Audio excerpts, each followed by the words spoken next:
तो अब हम नेक्स्ट टॉपिक स्टार्ट कर रहे हैं। अभी तक हम पढ़ चुके हैं न्यूट्रिशन या डाइजेशन, सेकंड टॉपिक हम पढ़ चुके हैं रेस्पिरेशन। अब थर्ड टॉपिक या थर्ड जो प्रोसेस आती है जिसको हमने बोला था लाइफ प्रोसेस है, इसमें थर्ड प्रोसेस ट्रांसपोर्टेशन है।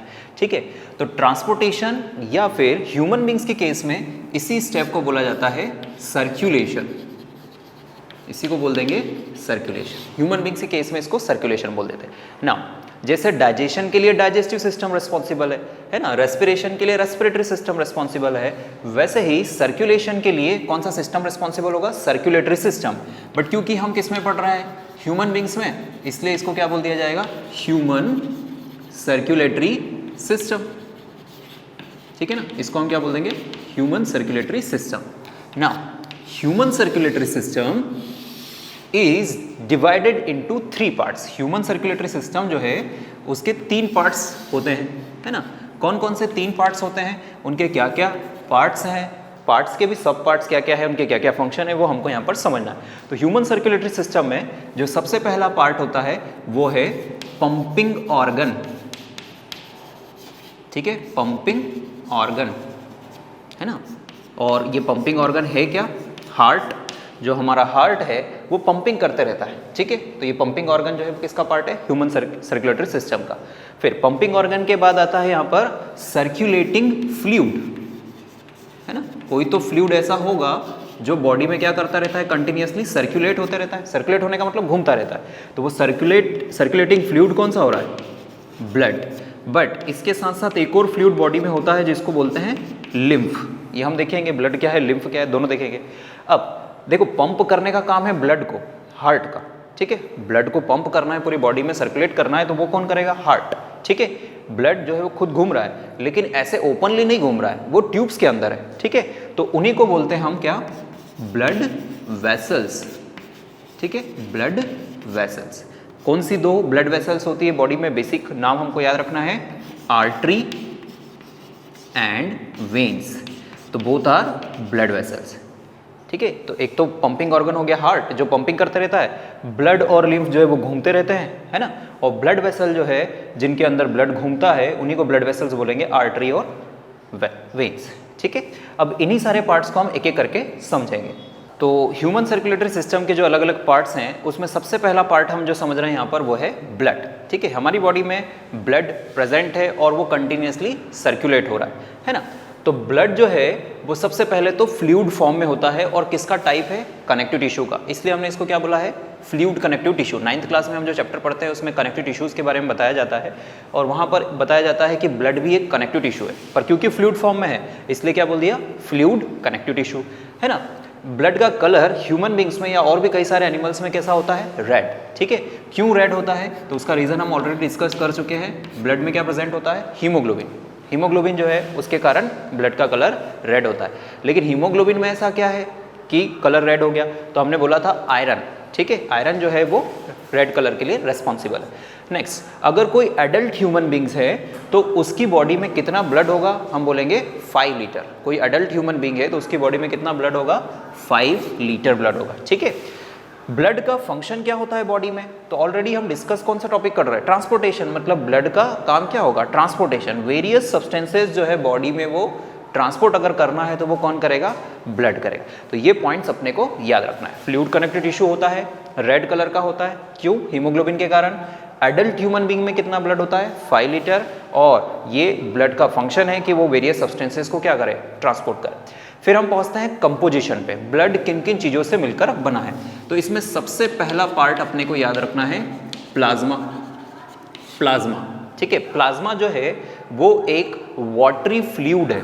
ठीक है, वाटरी फ्लूइड है मतलब पानी से बना हुआ, और ये ब्लड का मेन मैट्रिक्स है। ठीक है, तो प्लाज्मा के बारे में हम जो पहला पॉइंट याद रखेंगे, इट इज़ द मैट्रिक्स या फिर ग्राउंड सब्सटेंस ऑफ ब्लड। ठीक है, ब्लड का ग्राउंड सब्सटेंस या मैट्रिक्स क्या है? प्लाज्मा है। ठीक है, प्लाज्मा खुद किन चीज़ों से मिलकर बना है? तो हम बोलेंगे प्लाज्मा बेसिकली दो चीज़ों से मिलकर बना है। एक तो है उसमें वाटर। प्लाज्मा का अगर कंपोजिशन देखें तो ये पहला है वाटर। कितने परसेंट? तो लगभग 90 से 92% प्लाज्मा में क्या है? वाटर। मतलब ओवरऑल ब्लड में भी वाटर ही है। ठीक है, नेक्स्ट, प्लाज्मा में दूसरा जो सब्सटेंस होता है वो हम बोल सकते हैं प्रोटीन्स, ठीक है, proteins and other solutes, proteins and other solutes, ये होते हैं 6 to 8%, ठीक है। तो प्लाज्मा जो है ब्लड का मेन कंपोनेंट है, प्लाज्मा खुद जो है वो वाटर एंड प्रोटीन से मिलकर बना है ना। फिर आता है रेड ब्लड सेल्स। हम किसकी बात कर रहे हैं? ब्लड की। ब्लड का पहला कंपोनेंट है प्लाज्मा, दूसरा कंपोनेंट क्या है? रेड ब्लड सेल्स, या जिनको हम क्या बोलते थे? आरबीसीज इन शॉर्ट, ठीक है। थर्ड कंपोनेंट क्या है? वाइट ब्लड सेल्स, डब्ल्यूबीसीज। और फोर्थ कंपोनेंट क्या है? प्लेटलेट्स, ठीक है, प्लेटलेट्स। तो red blood cells, white blood sales और प्लेटलेट्स, ये तीनों क्या हैं? सेल्स, ठीक है। बेसिकली आरबीसी और डब्ल्यूबीसी सेल्स हैं, प्लेटलेट्स सेल के टुकड़े हैं, ठीक है। तो ये हम याद रख सकते हैं। और प्लाज्मा क्या है? फ्लूइड है। तो मतलब एक फ्लूइड है प्लाज्मा, और उसमें ये तीनों सब्सटेंसेस जो है वो प्रेजेंट है, या यूँ बोले तीनों पार्ट्स प्रेजेंट है, आरबीसी, डब्ल्यूबीसी और प्लेटलेट्स, है ना। अब इन्हीं आरबीसी, डब्ल्यूबीसी, प्लेटलेट्स को हमको डिटेल में देखना है और इनके क्या क्या फंक्शन होते हैं वो भी हमको समझना है। तो ब्लड के कंपोनेंट्स में जो हम प्लाज्मा, आरबीसी, डब्ल्यूबीसी, प्लेटलेट्स बोला अपन ने, उनमें से हम पढ़ रहे हैं कौन से? आरबीसी या रेड ब्लड सेल्स और वाइट ब्लड सेल्स, ठीक है। इनका कंपैरिजन हम देखेंगे, पहले इंडिविजुअली देखते हैं। तो रेड ब्लड सेल्स, नाम से लग रहा है कि इनका कलर कैसा होगा? रेड, ठीक है। तो ये red in colour, red blood cells जो है वो रेड कलर की होती है। क्यों होती है उसका भी रीज़न अपने को पता है, क्योंकि इसमें क्या प्रेजेंट होता है? हीमोग्लोबिन। रेड ब्लड सेल्स में क्या होता है? हीमोग्लोबिन, ठीक है। फिर इनका शेप कैसा होता है? तो इनका शेप होता है बाइकॉन्केव शेप। बाइकॉन्केव शेप का मतलब दोनों सरफेसेस से ये कॉन्केव होता है, ठीक है। बाय मीन्स टू, तो दोनों तरफ की जो सरफेस है इस सेल की वो कॉन्केव शेप है, इसलिए इसका शेप क्या कहलाता है? बाइकॉन्केव शेप। फिर ये एक ऐसी सेल है जिसमें न्यूक्लियस प्रेजेंट नहीं होता है, इसमें न्यूक्लियस जो है वो एब्सेंट रहता है ना। और न्यूक्लियस एब्सेंट क्यों है, या इसका बाइकॉन्केव शेप क्यों है? तो उसका रीज़न, हम दोनों का ये रीज़न बता सकते हैं कि इसमें एरिया बढ़ाना है, क्योंकि ज़्यादा से ज़्यादा हीमोग्लोबिन को फिट करना होता है। तो न्यूक्लियस भी हटा देते हैं और बहुत सारी चीज़ें सेल के अंदर की हटा देते हैं, और इसका शेप भी कैसा रख देते हैं? बाइकॉन्केव, ताकि हीमोग्लोबिन को ज़्यादा जगह मिल पाए। अब हीमोग्लोबिन को ज़्यादा जगह क्यों देना है? तो हमने पढ़ा हुआ है, haemoglobin is responsible for transportation of respiratory gases. तो यह भी बोल सकते हैं कि transportation of oxygen and CO2, ठीक है। तो ऑक्सीजन एंड कार्बन डाइऑक्साइड का ट्रांसपोर्टेशन ज़्यादा से ज़्यादा अगर कराना है तो हीमोग्लोबिन तो ज़्यादा होना ही चाहिए, और हीमोग्लोबिन अगर ज़्यादा होगा तो कब पॉसिबल है? जब जगह ज़्यादा मिले। तो बाइकॉन्केव शेप और न्यूक्लियस एब्सेंट होने का रीज़न यही है कि ज़्यादा से ज़्यादा इस एरिया देना है, ठीक है, ताकि ज़्यादा हीमोग्लोबिन आकर मोर ऑक्सीजन एंड CO2 को ट्रांसपोर्ट कर पाए। अब रेड ब्लड सेल्स जो है वो बनती कहाँ है बॉडी में? तो इनका फॉर्मेशन होता है रेड बोन मैरो में। Now what is bone marrow? तो हमारी जो बोन्स होती है, now suppose this is a bone, ठीक है। तो हमारी बोन जो है वो हॉलो नहीं होती, उनके अंदर क्या रहता है? सब्सटेंस भरा हुआ रहता है, ठीक है। यहाँ पर क्या रहता है? सब्सटेंस रहता है। तो ये जो सब्सटेंस होता है इसको हम क्या बोलते हैं? Red bone marrow. Substance, tissue हम इस तरह से बोल सकते हैं। तो ये रेड बोन मैरो होगा, है ना। और ये रेड बोन मैरो रिस्पॉन्सिबल रहता है आरबीसी को बनाने के लिए, ठीक है। बनने के बाद कितने दिन तक ये सर्वाइव कर सकती है? तो इनका लाइफ स्पैन है लगभग 120 डेज ह्यूमन बींग्स में। ह्यूमन बींग्स में लाइफ स्पैन कितना है आरबीसी का? 120 दिन। क्यों? इसके बाद क्यों नहीं सर्वाइव कर पाएगी? तो हमने बोला इसके पास न्यूक्लियस नहीं है। न्यूक्लियस नहीं है मतलब सेल जो है वो कोऑर्डिनेट नहीं कर पाएगी, इसलिए मैक्सिमम वो 120 डेज या ऑन एन एवरेज जो है वो 120 डेज तक सर्वाइव करती है ना, ब्लड में घूमती रहती है। और जब तक वो घूम रही है उसका फंक्शन क्या होगा? तो हम ये हीमोग्लोबिन का जो फंक्शन बोल रहे हैं वो एक्चुअल में हम किसका फंक्शन भी बोल सकते हैं? आरबीसी का भी यही फंक्शन होगा, transportation of oxygen and carbon dioxide. फिर 120 दिन के बाद क्या होगा इन आरबीसी का? क्या वो घूमती रहेगी ब्लड में? नहीं, उनको डिस्ट्रॉय कर दिया जाएगा। उनको ले जाया जाता है बॉडी के एक ऑर्गन में जिसका नाम क्या है? स्प्लीन, और वहाँ उनको डिस्ट्रक्ट कर दिया जाता है, तोड़ दिया जाता है। तोड़ने से क्या होगा? जो भी काम की चीज़ें रहेगी, जैसे उसमें से आयरन निकलता है, हीमोग्लोबिन की प्रोटीन है, उसमें से कुछ चीज़ें निकलेगी, वो वापस बॉडी में भेज दी जाएगी, ठीक है। तो हम ये बोल सकते हैं कि जब भी आरबीसी का लाइफ स्पैन कंप्लीट हो गया 120 दिन का, उसके बाद वो स्प्लीन में जाके डिस्ट्रॉय होती है, और इसीलिए स्प्लीन को क्या बोला जाता है? Graveyard of RBC. RBC इसका कब्रिस्तान, क्योंकि आरबीसी इसके लाइफ स्पैन खत्म होने के बाद वो कहाँ जा रही है? स्प्लीन में जा रही है, इसलिए उसको हम क्या बोल देंगे? ग्रेव यार्ड ऑफ आरबीसी, ठीक है। तो ये सारे पॉइंट्स किसके बारे में हो गए? आरबीसी के बारे में। अब इसको समझते हैं हम व्हाइट ब्लड सेल्स को। तो नाम से लग रहा है व्हाइट ब्लड सेल्स जो है, इनका नाम भले ही व्हाइट है but they are actually colourless. Why they are colourless, because they does not contain haemoglobin, है ना। तो ये 2 पॉइंट्स तो क्लियर है। उसके बाद जैसे हमने बोला कि इनका शेप कैसा है, बाइकॉन्केव शेप, वैसे ही WBC का कोई स्पेसिफिक शेप नहीं होता, they are irregular in shape, कोई स्पेसिफिक शेप उनका नहीं है।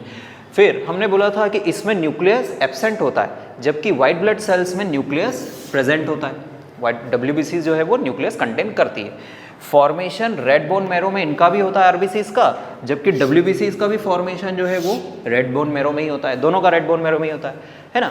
फंक्शन हमने RBCs का बोला है transportation of oxygen and carbon dioxide, वैसे ही हम WBCs का भी फंक्शन क्या बोल सकते हैं, फाइट अगेंस्ट पैथोजेंस। WBCs वो सेल्स होती है जो डिसीज कॉजिंग ऑर्गेनिज्म से फाइट करती है। पैथोजन का मतलब क्या हो गया, डिसीज कॉजिंग ऑर्गेनिज्म, ठीक है।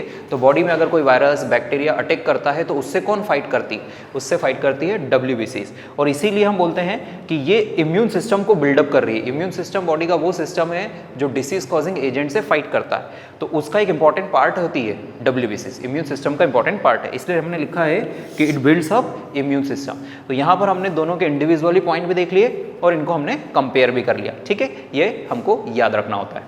अब हम देखते हैं ब्लड का जो 4th कंपोनेंट है वो है प्लेटलेट्स, ठीक है। वो क्या है, तो हमने बोला है कि प्लेटलेट जो है वो सेल नहीं है, एक्चुअल में वो सेल के टुकड़े हैं, तो इसलिए हमने इसको बोला प्लेटलेट्स आर सेल फ्रेगमेंट्स, ठीक है। इसमें कई सारे प्रोटीन्स भी इन्वॉल्व रहेंगे, वो हम देखेंगे। तो प्लेटलेट्स जो है वो सेल फ्रेगमेंट्स हैं, है ना। इसका ट्रांसपोर्टेशन में रोल नहीं है, इनका फंक्शन है clotting of blood. Now what is clotting of blood, अगर हमें कोई इंजरी हो जाती है तो ब्लड वेसल्स रप्चर हो जाती है, कोई चोट लग जाएगी तो ब्लड वेसल्स फट जाएगी और उसके कारण ब्लड जो है वो निकलने लगेगा। ब्लड अगर ब्लड वेसल्स में से बाहर आ रहा है तो इसको बोला जाता है ब्लीडिंग। ब्लड वेसल्स में से चोट लगने के कारण ब्लड वेसल्स में से अगर ब्लड बाहर आ रहा है तो इसको हम बोलेंगे ब्लीडिंग। पर चोट लगने के बाद क्या कंटिन्यू ब्लीडिंग होते रहती है, तो हमें पता है कि कंटिन्यू ब्लीडिंग नहीं होती है, 2-4-5 मिनट बाद, ठीक है, वो ब्लीडिंग रुक जाती है। अब वो कैसे रुक गई, तो हम याद रखेंगे कि वो ब्लीडिंग रोकने का काम किसका है, प्लेटलेट्स का, ठीक है। और कौन सी प्रोसेस से वो ब्लीडिंग रुकती है, तो क्लॉटिंग ऑफ ब्लड, उस प्रोसेस का नाम है। क्या होता है, हम समझ लेते हैं कि ये कोई ब्लड कैपिलरी है, ठीक है, या ब्लड वेसल है और इसके अंदर क्या फ्लो हो रहा है, ब्लड, ठीक है। इंजरी के कारण यहाँ कहीं से ब्लड वेसल रप्चर हो गई, तो वैसे अगर ये रप्चर नहीं होती तो ब्लड यहाँ से यूँ निकल जाता, लेकिन अभी क्या हुआ, ब्लड वेसल रप्चर हो गई और इस कारण से ब्लड यहाँ से बाहर निकलने लगेगा, तो इसको हम क्या बोलेंगे, ब्लीडिंग। अब अगर इस ब्लीडिंग को नहीं रोका तो ब्लड जो है बॉडी का वो क्या होते जाएगा, लॉस होते जाएगा।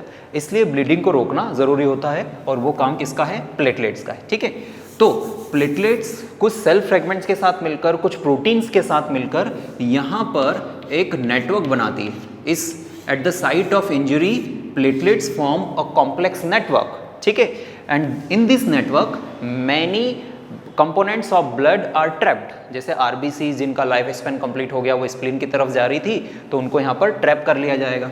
कुछ WBC जिनकी डेथ हो चुकी है उनको यहाँ पर ट्रैप कर लिया जाएगा। तो ब्लड के जो भी काम की चीज़ें नहीं हैं, किसी कारण से उनकी डेथ हो गई है या जिनको हम बोलते हैं वॉर्न आउट, तो वो सब यहाँ पर क्या होते जाएंगे, ट्रैप होते जाएंगे और इस कारण से ये नेटवर्क पूरी तरीके से क्या हो जाएगा, फील हो जाएगा और वो जगह जहाँ पे इंजरी हुई थी वो क्या हो गई, बंद हो गई। तो इस स्ट्रक्चर को क्या बोलेंगे, क्लॉट, या इसी को बोलते हैं कोगुलम। या तो इस स्ट्रक्चर को बोलेंगे क्लॉट या फिर कोगुलम। और क्योंकि इस स्ट्रक्चर के बनने से अब जगह जहाँ पर इंजरी हुई थी वो बंद हो गई और इसीलिए क्या हो जाएगा, ब्लीडिंग रुक जाएगी।